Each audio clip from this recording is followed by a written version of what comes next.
Hello class हम लोगों ने प्रीवियस लेक्चर में डिस्कस किया था ऑल अबाउट इलेक्ट्रोफोरेसिस और उसका प्रिंसिपल पढ़ा था। इलेक्ट्रोफोरेसिस क्या होता है, किस बेसिस पे वर्क करता है, इसके बारे में हम लोगों ने जाना था। ठीक है, और मैंने आपको बताया था कि इस इलेक्ट्रोफोरेसिस में जो चीज़ें होती हैं, जो मिक्सचर होता है या जो मिक्स्ड कंपोनेंट्स होते हैं, वो इलेक्ट्रिकल चार्जेस, उनके साइज़, मॉलिक्यूलर वेट, इनके बिहाफ पर सेपरेट किया जाता है। ठीक है, डेफिनेशन क्या होती है, किस प्रिंसिपल पे एक्ट करता है, इसके बारे में हम लोगों ने देखा था। आज हम लोगों को पढ़ना है कंपोनेंट्स ऑफ इलेक्ट्रोफोरेसिस, यानी कि जो मशीन यूज़ होती है, जो इंस्ट्रूमेंट यूज़ होता है फॉर इलेक्ट्रोफोरेसिस, उसके कंपोनेंट्स क्या क्या हैं, वो कौन सी चीज़ों के प्रिंसिपल पे एक्ट करता है। तो सबसे पहला कंपोनेंट है इलेक्ट्रोफोरेसिस में पावर सप्लाई। सबसे ज़्यादा ज़रूरी है कि ये इलेक्ट्रिसिटी के बिहाफ पर काम करता है। इसमें कैथोड एंड एनोड पाए जाते हैं, जिनकी वजह से ये जब इसमें पावर सप्लाई जाती है तो चार्जेस में चेंजेस आते हैं, जिसकी वजह से जो पार्टिकल्स होते हैं वो एग्रीगेट करना स्टार्ट करते हैं टूवर्ड्स द इलेक्ट्रोड्स। ठीक है, तो जो भी पावर चाहिए, सप्लाई चाहिए उसको, वो ऑलमोस्ट 50 to 500 वोल्ट के बिटवीन काम करता है। यानी इलेक्ट्रिसिटी जो चाहिए इलेक्ट्रोफोरेसिस के लिए वो लगभग 50 से 550 वोल्ट के अंडर में चाहिए। ठीक है, ये डिपेंड करता है कि किस मेथड का यूज़ हम कर रहे हैं, किस टाइप का मेथड यूज़ हो रहा है, उसके बिहाफ पर अलग अलग इलेक्ट्रिसिटी का वोल्टेज चाहिए होता है। तो इस बिटवीन मतलब इस 50 से 500 के बीच का कोई भी इलेक्ट्रिकल जो सिस्टम है वो एक्ट कर सकता है, यूज़ हो सकता है इलेक्ट्रोफोरेसिस के अंदर। उसके बाद में इलेक्ट्रोफोरेसिस चैम्बर चाहिए, एक ऐसा चैम्बर जिसमें ओवरऑल जो सल्यूशन हम लोग डालेंगे, जिन जिन चीज़ों को डालेंगे अभी मैं आपको बताऊंगी कि जो बेस होता है वो किन चीज़ों से बनता है इलेक्ट्रोफोरेसिस का, तो उसको रखने के लिए वो चैम्बर एक चाहिए होता है, जो कि ज़्यादातर मेटल का बना हुआ होता है। और ये करता क्या है, ये उस सल्यूशन को होल्ड करता है जिसके अंदर इलेक्ट्रोफोरेसिस होता है। अब चाहे वो जेल हो या बफर, जो भी हम यूज़ करेंगे उसको होल्ड करने का काम इलेक्ट्रोफोरेसिस चैम्बर का होगा।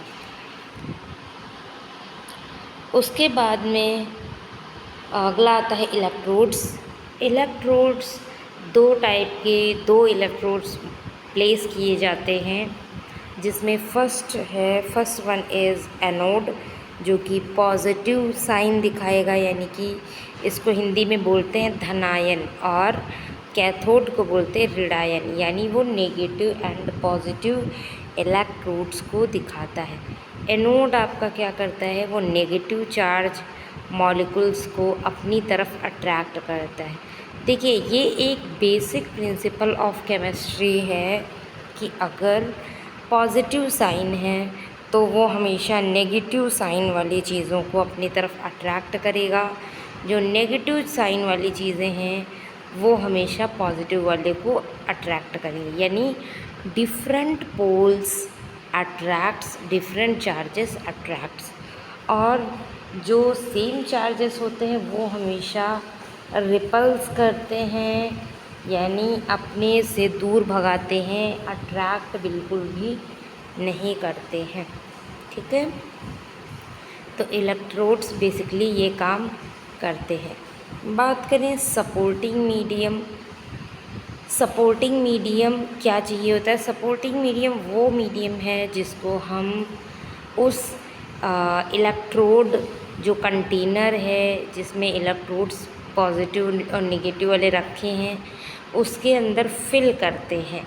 ठीक है, कोई भी सपोर्टिंग मीडिया, इसमें फ्लूइड भी हो सकता है और जेल भी हो सकता है। जेल के लिए हम एगारोज जेल यूज़ करते हैं, ठीक है, और या फिर हम पॉलीएक्राइलामाइड जेल यूज़ कर सकते हैं जिसको हम पेज बोलते हैं, PAGE, पॉलीएक्राइलामाइड जेल।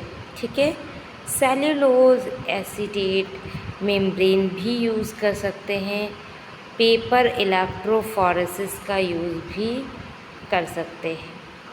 तो ये इतने टाइप ऑफ मीडियम्स हैं जिनको हम लोग यूज़ करते हैं इनसाइड द इलेक्ट्रोफोरेसिस चैम्बर। अगला है buffer solution. Buffer solution use होते हैं उस पूरे इलेक्ट्रोफोरेसिस के प्रोसेस में जितनी भी चीज़ें यूज़ हो रही हैं उनके पीएच को बैलेंस करने के लिए, उनके अंदर जो भी इलेक्ट्रिसिटी हम दे रहे हैं, प्रोवाइड कर रहे हैं, उसका प्रॉपरली कंडक्टिविटी होती रहे, इसके लिए बफ़र यूज़ किया जाता है। तो बफ़र के लिए हम ट्रिस ग्लाइसिन बफ़र यूज़ कर सकते हैं। एक होता है हमारा टी और एक होता है बी बफ़र, उनका यूज़ भी किया जा सकता है, यानी इनमें से हम कोई एक बफ़र यूज़ कर लेते हैं। उसके बाद में हमारे पास होती हैं सैंपल लोडिंग वेल्स, यानी छोटे छोटे वेल्स के फॉर्म में बना रहता है एक प्लेट जिसमें छोटे छोटे गहरे वेल्स बने होते हैं, लगभग 1 सेंटीमीटर गहरा होता है। इसमें हम डाल देते हैं सैंपल। ठीक है, इसमें हम सैंपल एक साथ हम बहुत से लोगों का सैंपल यूज़ कर सकते हैं। ऐसा नहीं है कि हम एक बार में सिर्फ एक ही सैंपल लगाएंगे इलेक्ट्रोफोरेसिस में, तो इसमें बहुत ज़्यादा टाइम टेकिंग हो सकता है। तो सैंपल के लिए हम कई सारे टाइप के सैंपल्स को यूज़ कर सकते हैं। स्टेनिंग सॉल्यूशन यूज़ करते। स्टेनिंग सॉल्यूशन कौन कौन से होते हैं, जैसे कि कलर फॉर्म करने वाले सॉल्यूशन। स्टेन का मतलब होता है कलर छोड़ने वाला, ताकि हमें पॉजिटिव या निगेटिव का पता चल सके, कलर के बिहाफ पर हम जज कर सके कि कोई भी चीज़ प्रेजेंट है या नहीं प्रेजेंट है, या कितने अमाउंट में प्रेजेंट है। ठीक है, अब अलग अलग मॉलिक्यूल्स को सेपरेट या फिर विजुअलाइज करने के लिए हम अलग अलग सैंपल्स का यूज़ करते हैं। जैसे कि हम इथिडियम ब्रोमाइड यूज़ कर सकते हैं फॉर डीएनए। जब भी हमें डीएनए का सेपरेशन इलेक्ट्रोफोरेसिस में करना हो, ठीक है, तो हम क्या करेंगे कि इथिडियम ब्रोमाइड नाम का स्टेन यूज़ करेंगे। ठीक है, कुमेज ब्रिलियंट ब्लू, ये यूज़ हम करते हैं मेनली प्रोटीन के लिए।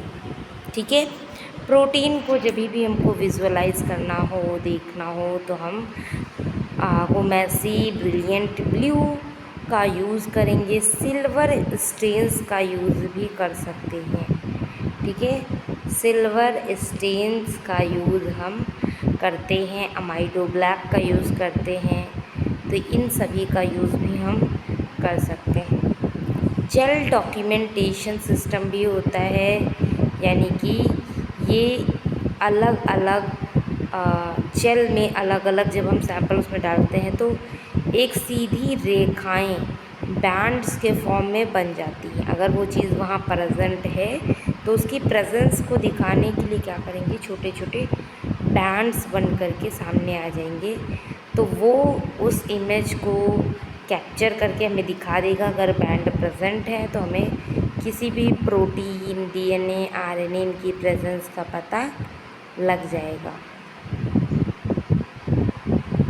उसके बाद में ये UV and blue light transilluminator का यूज़ भी करता है डीएनए जेल्स के लिए। यानी अगर हमें डीएनए का सेपरेशन करना हो तो हम अगर चाहें, हमें कलर या इथिडियम ब्रोमाइड का यूज़ नहीं करना चाह रहे हैं, तो आप इसके लिए यूवी लाइट या ब्लू लाइट जो कि इल्यूमिनेट करे उसका यूज़ भी कर सकते हैं। ठीक है। उसके बाद में बात करें हम लोग वर्किंग प्रोसीजर की, वो प्रोसीजर जिसके थ्रू हम परफॉर्म करते हैं टेस्ट, इसके बारे में हम लोग जानेंगे। पेपर जो जेल है और जो नॉर्मल जेल है, जैसे अगरोस जेल यूज़ करें, दोनों का प्रोसीजर बेसिकली अलग होता है, लेकिन कुछ चीज़ें दोनों में ही सेम होती हैं।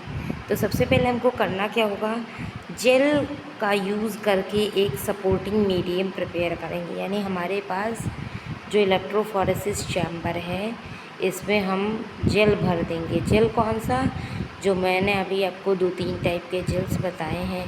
मेनली आपका एगरोस जेल यूज़ होता है, उससे क्या कर देंगे, फिल कर देंगे। उसके बाद में जेल को इलेक्ट्रोफोरेसिस चैम्बर में रख देंगे। बफ़र ऐड करेंगे, तब तक ऐड करेंगे जब तक पूरा जेल कवर ना हो जाए, यानी बफ़र इसके अंदर हमको ज़्यादा डालना पड़ता है। सैम्पल्स को लोड कर देंगे वेल्स में माइक्रोपिपेट की हेल्प से और प्लेस कर देंगे उसी में, और उसके बाद में हम पावर सप्लाई दे देंगे। अब जितना वोल्टेज चाहिए होगा 50 to 500 के बिटवीन हम इसको वोल्टेज देंगे। चार्ज्ड मॉलिक्यूल क्या करते हैं, माइग्रेट करते हैं जेल के थ्रू, ठीक है। चार्ज्ड मॉलिक्यूल माइग्रेट करेंगे धीरे धीरे, क्योंकि जेल है और जेल में क्योंकि नेगेटिव वाला पॉजिटिव के पास जाएगा ज़रूर, पॉजिटिव वाला नेगेटिव के पास ज़रूर जाएगा। तो जब भी हम उसमें चार्ज या इलेक्ट्रिसिटी फ़्लो कराएंगे, तुरंत ये मॉलिक्यूल्स माइग्रेट होना स्टार्ट हो जाएंगे। और इस प्रोसेस को हम कंटिन्यूअसली कराएंगे तब तक जब तक हमें लगेगा कि एक प्रॉपर अमाउंट में सेपरेशन हो चुका है।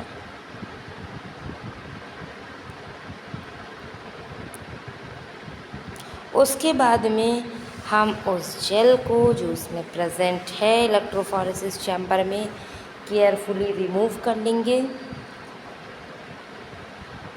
और रिमूव करने के बाद अगर हमें नीड है, अगर हमें ज़रूरत है कि हाँ हमें शो नहीं हो रही प्रॉपर चीज़ें, हमें बैंड्स नॉर्मली नहीं दिखाई दे रही हैं, तब तो हम स्टेनिंग करेंगे। अदरवाइज़ हमें स्टेनिंग की भी ज़रूरत नहीं पड़ेगी, वो हमें ऐसे ही विजुअलाइज हो जाएंगे। तो sometimes it stain is needed required but sometime is not. तो अगर है रिक्वायरमेंट तो हम बताएंगे, नहीं है तो देख लेंगे और हम विजुअलाइज करके जो रिपोर्ट है उसको प्रिपेयर कर लेंगे, किसी भी चीज़ की प्रेजेंस या एब्सेंस को दिखा देंगे।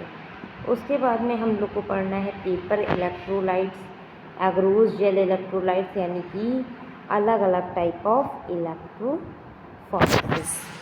तो पेपर की बात करते हैं सबसे पहला हमारा, तो यहाँ पर हम किस as a medium, as a supporting medium हम फ़िल्टर पेपर यूज़ करते हैं, ना कि कोई भी फ्लूइड या फिर कोई भी जेल, कुछ भी यूज़ ना करके हम एक फ़िल्टर पेपर यूज़ करते हैं, ठीक है।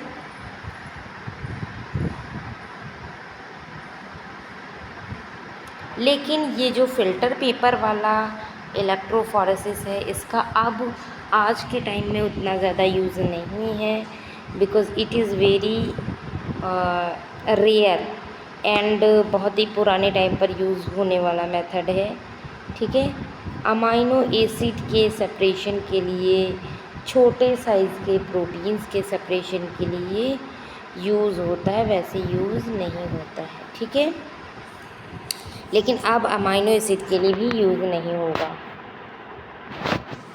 सेकंड आता है आपका एगरोस जेल, ये काफ़ी ज़्यादा यूज़ होने वाला मेथड है। इसमें एज अ सपोर्टिंग मीडियम हम एगरोस जेल यूज़ करेंगे, जो कि DNA, RNA, PCR के प्रोडक्ट्स को एनालाइज करने के लिए यूज़ होते हैं। पहली चीज़ तो ये काफ़ी ज़्यादा वाइडली यूज़ होता है आज के टाइम पर, सिंपल है, लो कॉस्ट है, यानी उतना महंगा भी नहीं है, सिंपल भी है। तो यानी इसके कई सारे टाइप के बेनिफिट्स हैं और इसका प्रिपरेशन भी बहुत ही ज़्यादा ईज़िली होता है। ठीक है,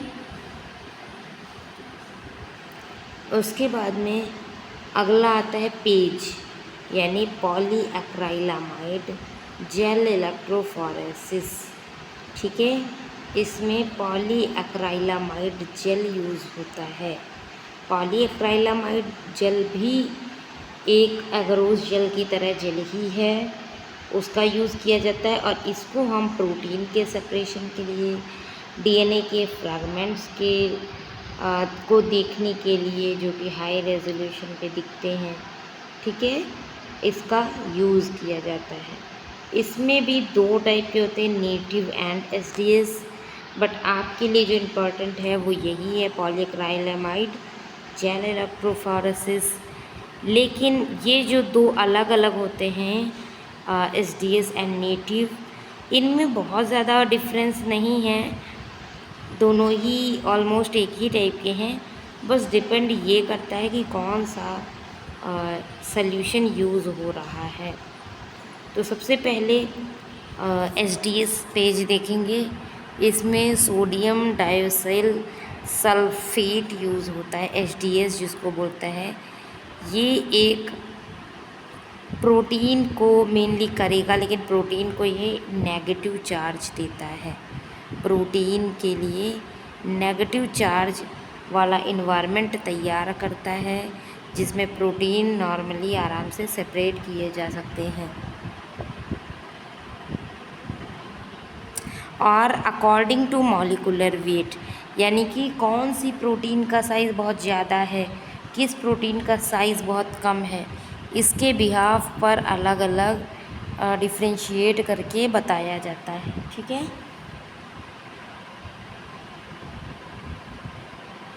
जिसमें जैसे अब प्लाज्मा की बात करते हैं। फॉर एग्ज़ाम्पल प्लाज्मा हमने इसमें प्लेस किया। प्लाज्मा में डिफरेंट टाइप्स के प्रोटीन्स प्रेजेंट होते हैं, जैसे कि आपके एल्ब्यूमिन हो गया, ग्लोबुलिन हो गया, फाइब्रिनोजन हो गया, एंड सभी के जो मॉलिकुलर वेट है वो अलग अलग हैं। जैसे कि ग्लोबुलिन का मॉलिकुलर वेट कम होता है, एल्ब्यूमिन का ज़्यादा होता है, फिब्रिनोजन का भी ज़्यादा होता है। तो उसके मॉलिकुलर वेट के बिहाफ पर ये अलग अलग कर देगा। यानी हमें अगर चाहिए कि हमें देखना है कि किसी के बॉडी में क्लॉट नहीं बन रहा, उसको चोट लगती है तो ब्लीडिंग अकर होती रहती है, ब्लीडिंग बंद नहीं होती। तो हमें कभी देखना हो कि ठीक है, देखें इसके में फाइब्रिनोजन कितना है, तो आप कैसे उसको प्लाज्मा से सेपरेट करेंगे? आप एसडीएस पेज के हेल्प से प्रोटीन का सेपरेशन कर सकते हैं। ठीक है, तो ये रिसर्च में मॉलिकुलर वेट के बिहाफ पर सेग्रीगेट करने के लिए ये यूज़ होता है, प्रोटीन्स के पृथक्कीकरण के लिए। उसके बाद में है कैपिलरी इलेक्ट्रोफोरेसिस। नेक्स्ट इलेक्ट्रोफोरेसिस का टाइप है कैपिलरी। ठीक है, इसमें नैरो कैपिलरी ट्यूब यूज़ होती है जेल के जगह पर। यानी इसमें कोई भी एगरोस जेल या किसी भी टाइप का पेज या पेपर इलेक्ट्रोफोरेसिस यूज़ नहीं होता है। यहाँ पर जेल की जगह डायरेक्ट कैपिलरी ट्यूब यूज़ होंगी। एडवांटेज क्या है? इसकी स्पीड थोड़ा हाई होती है, जल्दी सेग्रीगेट करता है, ऑटोमेटेड एनालिसिस है, यानी हमें कुछ नहीं करना पड़ेगा, वो खुद से सारा प्रोसेस करके देती है। एप्लीकेशन की बात करें तो ड्रग्स की एनालिसिस, डीएनए सीक्वेंसिंग करने में, क्लिनिकल केमिस्ट्री के टेस्ट परफॉर्म करने में यूज़ होता है।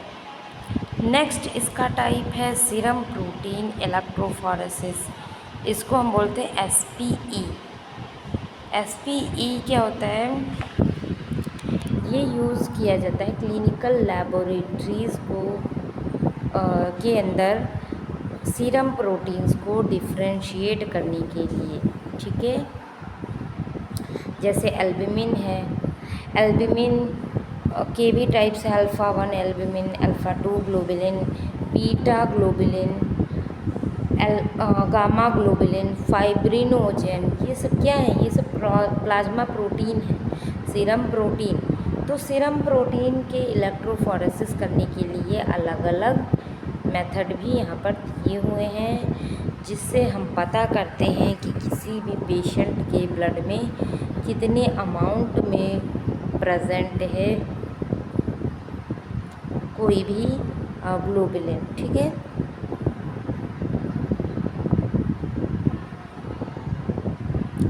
उसके बाद में नेक्स्ट है इसके एप्लीकेशन मल्टीपल माइलोमा में, लिवर डिजीज़ में, किडनी डिजीज़ में हमको काम आते हैं। ठीक है। इम्यूनो डेफिशिएंसी डिसऑर्डर्स के लिए भी यूज़ होते हैं।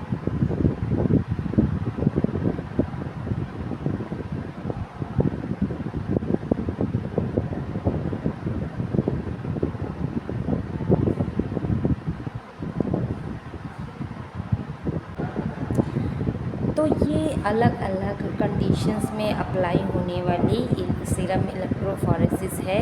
अलग अलग बीमारियों में सीरम के अंदर प्रोटीन्स को सेग्रीगेट कर देगा।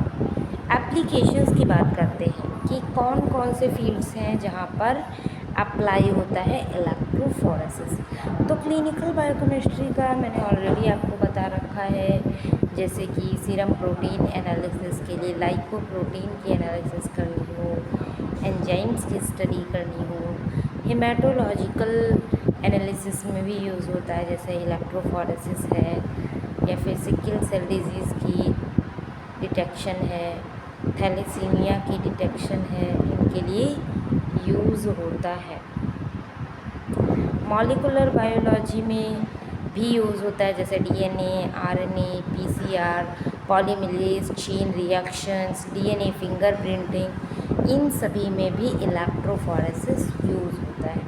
माइक्रोबायोलॉजी में भी बैक्टीरिया के डीएनए, वायरल न्यूक्लिक एसिड का डिटेक्शन जब भी करना हो हमें, फॉरेंसिक साइंस में डीएनए फिंगरप्रिंटिंग, पैटर्निटी टेस्टिंग, यानी कि माता पिता का जो विवाद होता है कि बच्चे को लेके कि बच्चा ये किसका है, उसके डीएनए सीक्वेंसिंग की हेल्प से हम देखते हैं, तो इनमें भी यूज़फुल है।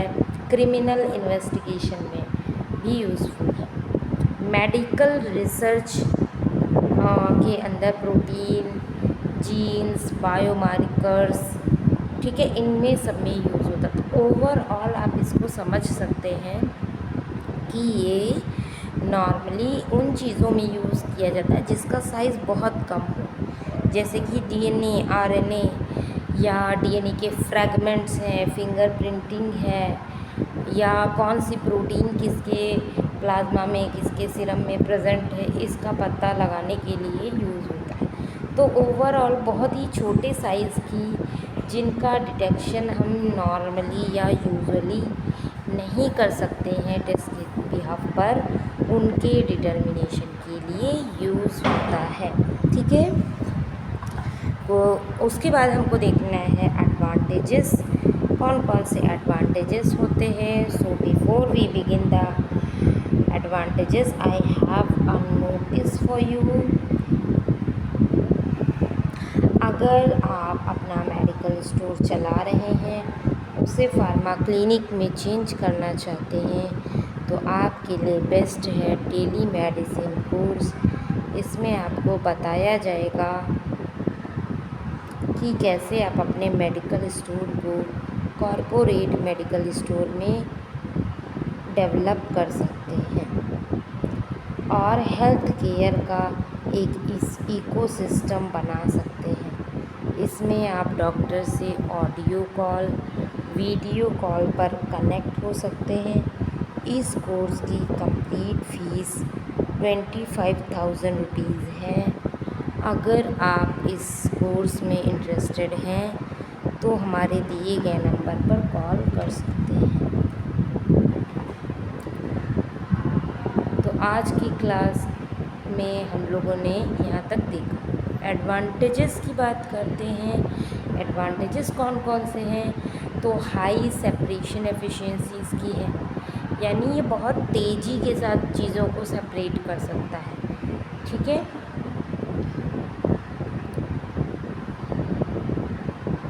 जो क्रोमेटोग्राफी हम लोगों ने पढ़ रखी है, क्रोमेटोग्राफी ऑलरेडी हम लोगों ने डिस्कस किया, तो आपने देखा कि क्रोमेटोग्राफी में भी चीज़ों को सेपरेट किया जा रहा है, बट ये भी सेपरेट ही करेगा और इसकी एफिशिएंसी भी काफ़ी ज़्यादा हाई होती है। तो दोनों मेथड यूज़ होते हैं सेपरेशन या सेग्रीगेशन के लिए। हाई एक्यूरेसी एकदम सही सही रिज़ल्ट देता है। छोटी साइज़ की चीज़ों जैसे डीएनए, आरएनए, प्रोटीन्स, इनको भी सेपरेट करने की कैपेसिटी होती है इसके पास। सिंपल है, रिलायबल है, मॉलिक्यूलर बायोलॉजी के लिए एंड जेनेटिक्स के लिए कि क्या है, एसेंशियल है।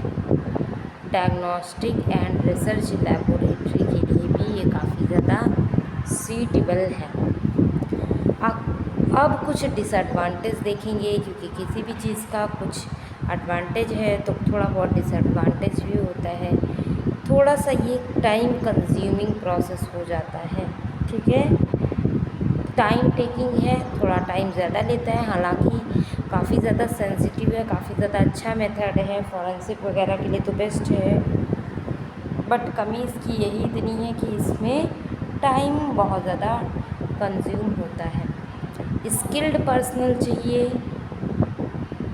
ठीक है, स्टेनिंग भी होती है जगह जगह पर, जैसे मैंने स्टेनिंग के मेथड बताए, सिल्वर स्टेन बताया आपको, अलग अलग blue colour, red colour stain देखे आपने, तो वो थोड़ा सा ह्यूमन बॉडी के लिए हज़ार्डस हो सकते हैं, ह्यूमन बॉडी के लिए ख़तरनाक साबित हो सकते हैं। तो इसका एक ये भी डिसएडवांटेज है। उसके बाद में बात करें, जेल प्रिपरेशन जब भी हम करते हैं तो थोड़ा केयर की नीड होती है। हीट जब भी करना होता है तो वोल्टेज अगर उसका गड़बड़ है, क्योंकि मैंने आपको बताया 50 से लेकर 500 वोल्ट का वोल्टेज यूज़ होगा, तो उसमें अगर आपने सही से उसको नहीं बैलेंस किया है वोल्टेज को, तो ये प्रॉब्लम क्रिएट कर सकता है। ठीक है, उसके बाद हम लोगों को देखना है इसका प्रिकॉशन एंड मेंटेनेंस। तो प्रिकॉशन एंड मेंटेनेंस में आप प्रिकॉशन में ये ध्यान रखना है आपको कि जेल है वो उसमें बबल नहीं होनी चाहिए, पीएच एकदम मेंटेन होना चाहिए। लोड जब आप करें सैंपल तो स्पिलिंग ना हो, है ना, टच ना करें किसी भी चीज़ को, जेल को हैंडल करना है बहुत अच्छे से। जब स्टेन्स की बारी आए, स्टेन्स को बिल्कुल भी टच नहीं करना है, because stains can be hazardous to our body, they are toxins, toxic nature है, तो सारी चीज़ें ऐसे करनी है। स्विच ऑफ पावर सप्लाई जब भी हमको करना है तो पावर सप्लाई कब स्टार्ट करना है, कब ऑफ करना है, ये सारी चीज़ें आपको पता होनी चाहिए। Maintenance exactly like other kind of instruments जो कि हमने पढ़ा है, हमने कई सारे इंस्ट्रूमेंट पढ़ा और सबका मेंटेनेंस ऑलमोस्ट सेम है कि चैम्बर यूज़ करने के बाद बंद कर दीजिए, क्लीन करिए, उस पर बिल्कुल भी डैमेज नहीं होना चाहिए और ढक के रखो। पावर सप्लाई उतनी देर के लिए चलाओ जितनी देर यूज़ कर रहे हो, तो ये सारी चीज़ें यूज़ होती हैं। बफ़र जो आप यूज़ कर रहे हैं, चीज़ें रिएजेंट्स यूज़ कर रहे हो, वो एक्सपायर्ड ना हो। तो नॉर्मली जो एक आप हर एक मशीन के लिए जिन प्रिकॉशंस का यूज़ करते हैं वहीं यहाँ पर भी यूज़ हो। So it is all about electrophoresis. ठीक है, आई होप कि आपको इलेक्ट्रोफोरेसिस समझ में आया हो। उसके बाद की जो चीज़ें हैं वो हम लोग नेक्स्ट टॉपिक में नेक्स्ट क्लास में डिस्कस करेंगे। Okay, thank you everyone.